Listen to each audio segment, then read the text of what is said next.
Welcome on the channel Voices of Reddit. Today we have an intriguing story about the Am I the bad person for telling my parents not to include my stepdaughter in their will? I am a 35-year-old woman with two 17-year-old twins, a son and a daughter from a previous relationship. I also have an 18-year-old stepdaughter, whom I met when she was 11. Recently, I visited my parents to go over some estate planning, as I am the executor of their will. While reviewing their plans, I noticed that they had divided their assets equally among my two siblings and me, with the other half to be distributed evenly among their grandchildren. My stepdaughter was included in this distribution. When I asked my parents about including my stepdaughter, they said they wanted to be fair. While their estate isn't enormous, the inheritance would be substantially enough to buy a new car. For instance, I told them that while their generosity was appreciated, I didn't think it was necessary to include her and suggested that the assets be divided among their 5 biological grandchildren instead.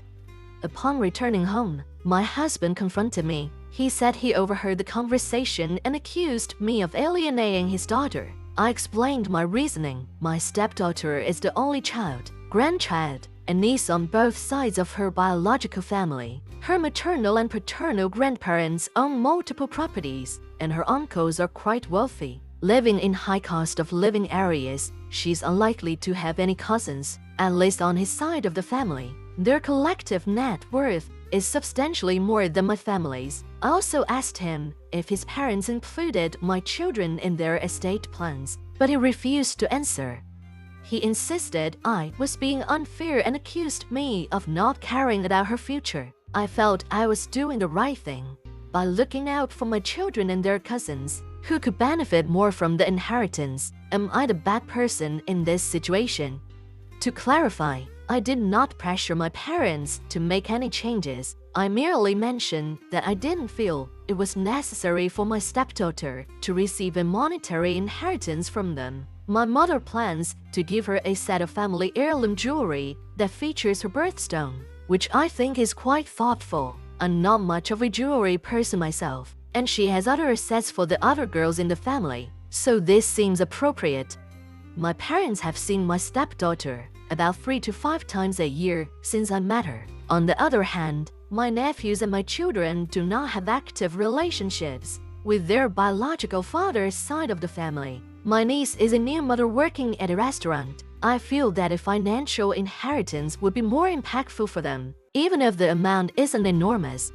I also know that my stepdaughter is set to inherit at least 2 bases in a major U.S. city with a high cost of living. I discovered this some time ago when my husband asked me to help organize his office. I had to read through some documents to file them appropriately and came across a certified copy of a will drafted soon after we married. My children were not included. I'm not sure if it has been updated, but I didn't ask him about it at the time because I didn't have an issue with it.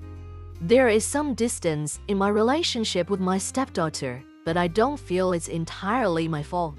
When I met her mother for the first time, she made it very clear that I wasn't her mom. I respected her wishes because I didn't want to overstep any boundaries, and as a mother myself, I understood where she was coming from.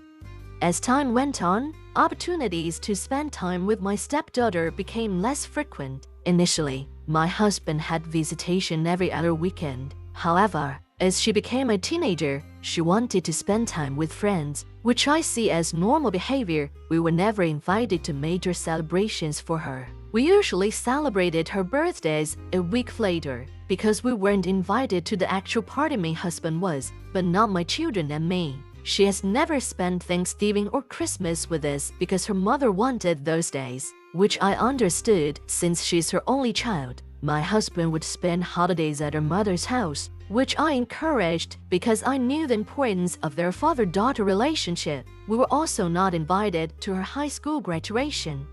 I think she's the beautiful and brilliant young woman and care for her tremendously, but it's challenging to develop deep, meaningful relationships with someone you have little contact with. For those who might label me as the evil stepmother, please know that I've tried since the beginning to include her in every way possible. During the times she's with us, I've taught her family recipes, taken her shopping for clothes so she doesn't have to shuttle items back and forth, and attended every school athletic event I could. I've attempted to include her in family vacation planning, but was told by her mother that unless the vacation occurred on a scheduled weekend with us, she wouldn't allow it. This limited us to local weekend trips, but even then, her mother often came up with the reasons she couldn't join us, including surprise trips to another state. I'd even suggested a family cruise instead of a honeymoon to celebrate our new family, but was blocked by her mother. My husband is allowed to take her on extended vacations as long as it's just the two of them. I've tried to be flexible around holidays by postponing events like Christmas morning so she could be included. This created frustration for my kids because they felt they shouldn't have to put their lives on hold. One year, when the holiday fell on one of our planned weekends, I suggested celebrating Christmas on Christmas Eve so we could be together as a full family. My kids weren't thrilled but understood. In the end, we didn't spend any time with her because her mother planned a dinner party on Christmas Eve and needed her help. When it came time for college applications, I was thrilled when my stepdaughter asked for my help. Soon after, however, she informed me that her mother had hired a professional to assist her, and I was no longer needed. I've consistently brought up to my husband that we needed more time with her to build our relationship, at the very least by maintaining his every other weekend schedule. He told me that ultimately, her mother determines her schedule and how she spends her time. He also expressed that he fears if he undermines her mother, he might lose the relationship he does have with his daughter. I don't want to be the reason for any strain in their relationship. His time with her hasn't changed, so perhaps he doesn't see the need for me or my kids to be more involved. But if he doesn't advocate for us, what am I supposed to do? I hadn't had the opportunity to discuss all of this with my husband, as I was waiting to speak with my therapist to get advice on the best approach. However, I received a phone call from my father-in-law. This morning, the man I consider an absolute angel. Apparently, my husband told his mother about our argument, and my mother-in-law was quite upset, which is how my father-in-law found out. He asked for my side of the story, and I emotionally told him everything. After taking a deep breath, my father-in-law told me that he believed I did the right thing. A few years ago, he suffered a series of strokes, prompting him to reevaluate their estate to ensure everything was in order. He is quite elderly, close to 90, with several underlying health issues. He and my mother-in-law share all their assets, and she's his power of attorney should anything happen. Because they have a family trust, he wanted to include her and his sons in the discussion. He told me that he had proposed including my children in the family trust, allocating 10% of the trust's liquid assets to be split between them to help them start their adult lives. He said my mother-in-law pushed back strongly, arguing that because my children are not biologically related, they should not be considered. When he asked my husband for his thoughts, my husband responded that it was best to keep it in the family, but that he would consider including my kids in his portion upon his passing if we were still together. My father-in-law was surprised by this attitude, especially since we were newlyweds at the time. Due to the stress caused by the situation and his recent health issues, my father-in-law did not press the matter further. He later pulled my husband aside to clarify and was essentially told that my husband would do what was best for his family, and the conversation was dropped.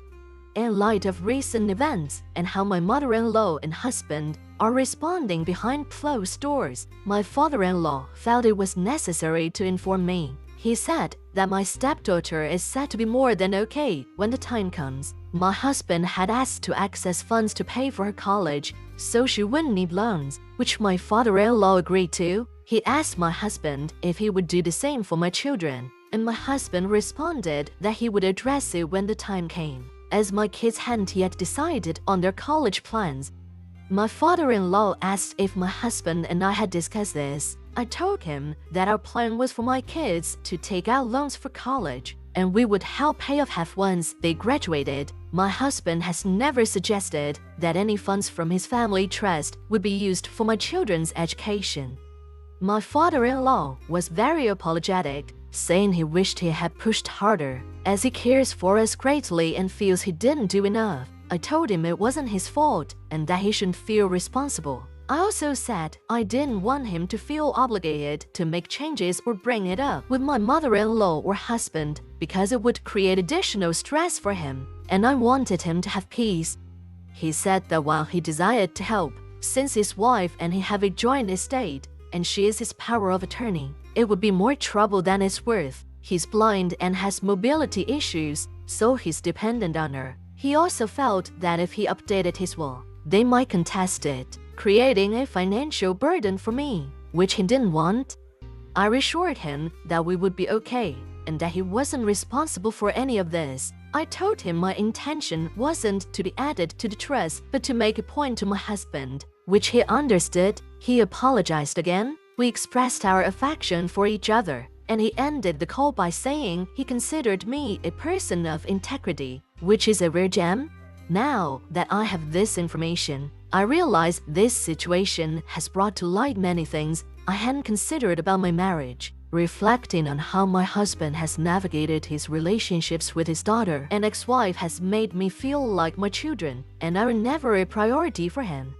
I'm not sure where to go from here. I plan to discuss all of this with my therapist to figure out the best course of action. But I no longer feel like the bad person for advocating for my biological family, especially when my husband and his side have been advocating for their father-in-law excluded.